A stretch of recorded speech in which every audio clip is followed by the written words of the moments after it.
And now to our second thesis about the future of learning.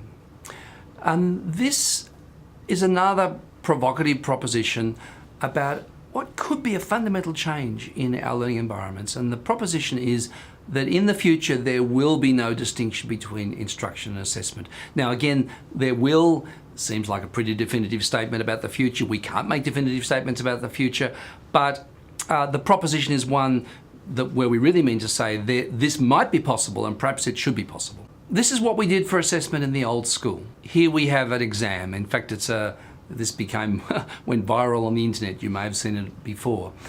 It's an examination in Thailand where you can see that the classic kind of expectation is that students will have remembered things individually themselves. So we have in that traditional classroom the teacher speaking, the student listening, the textbook telling, the student remembering.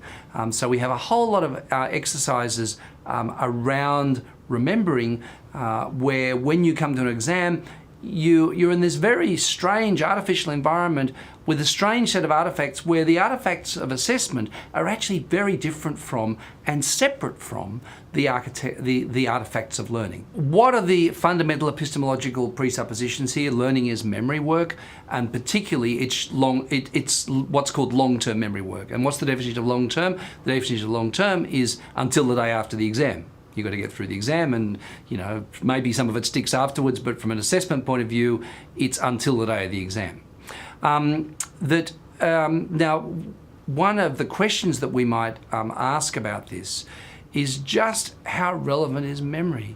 So look, here in my pocket here, I've got my phone, there's my phone, and in fact there's nothing in the world that I can't find out through that phone. There's nothing in the world that I can't calculate through that phone. The kinds of memory I might have might be empirical memory, or it might be memories about procedures, which is how to get the right answer and to calculate something. Well, in fact, we now have these devices in our pockets. We have computers on our desks. We have tablets that we carry around with us in work situations increasingly. And what do you have to remember? Well, in fact, you don't have to remember much except the skills of navigation, the skills of looking up, right? So in other words, you have to remember a certain number of procedures, but they're fundamentally different from the kinds of things that the students in that picture that we just looked at were remembering in order to pass their exam. The other thing too is that all the students are in that classroom, and the measure of their learning is templated sameness. So the classic modern form of assessment is the standardized test. Standardization means everybody gets the same test. It's more or less appropriate to them. Some kids are going to not do very well because they don't quite know enough, and some kids are going to know a bit more. But there's a kind of idea that within a particular frame of reference, this test is a standard measure which measures everybody against a measure of uniformity. And also the standard of knowledge is empirical correctness. I remember a fact correctly, I get an answer right, and so on.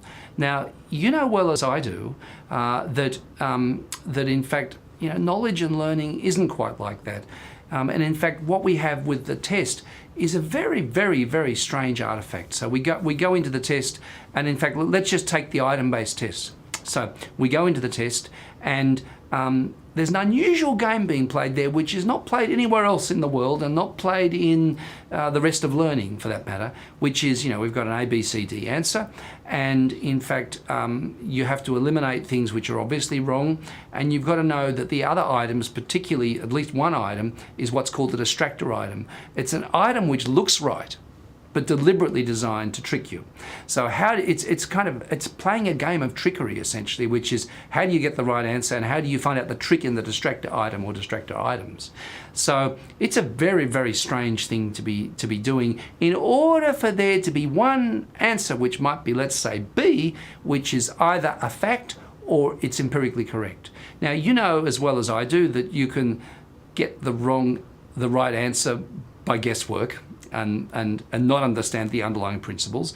You know as well as I do that you can actually say the distractor item is correct because you understand the underlying principles, but there's some small piece of trivia that you overlooked. So you've got the concept, but in fact you're marked wrong. So these things are pretty strange artifacts and often reasonably inaccurate.